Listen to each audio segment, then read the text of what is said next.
Let's start working with systemctl.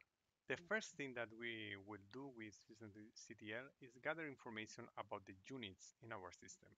So we run systemctl, the main command, these unit files.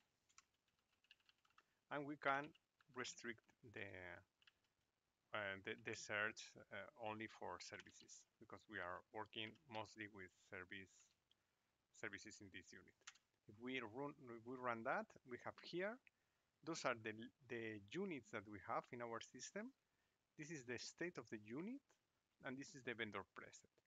You know the unit, what it is. This is the file that we have seen before, containing all the information about the file. And here we have the state, because we can have the different states for the units. So enable means that that unit is enabled. We can run that in our system. Disable means that it's not enabled now. That service is not enabled. Our system is not using that service. Static means that this service is required by another system, but we haven't required that service directly.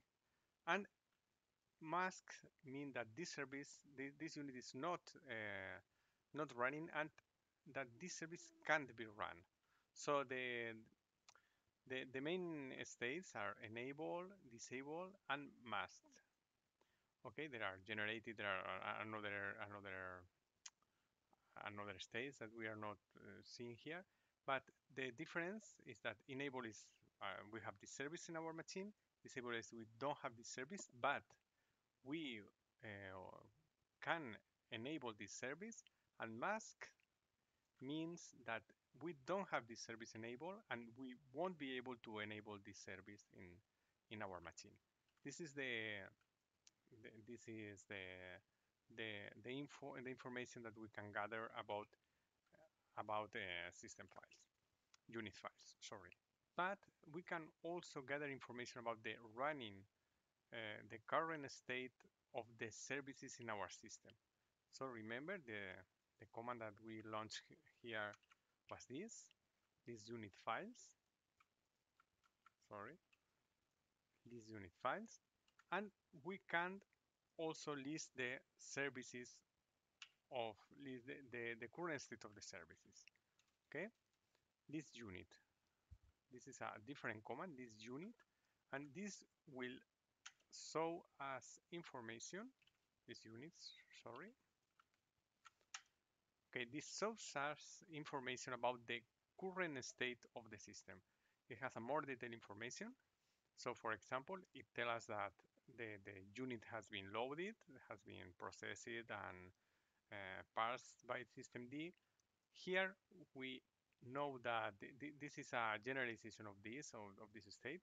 Here we can see that this service is active, and here we can see that the service is still running, but we can have some services, for example, that are active but exit.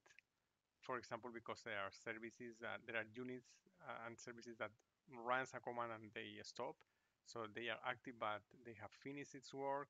We have all the information here, and we can run it without parameters to see all the units in our system. Okay, we have a lot of information here.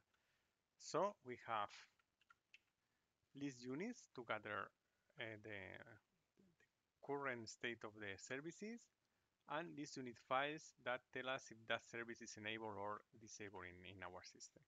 So for example, we can have the difference will be that we can have a service enabled in our system, but we have stopped it or we have killed it using kill the process of that unit or whatever, and we will see that here listing the units.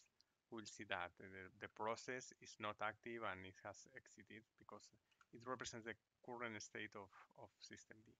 So those are the commands that we will be using for gathering information about the units and the services running in our system.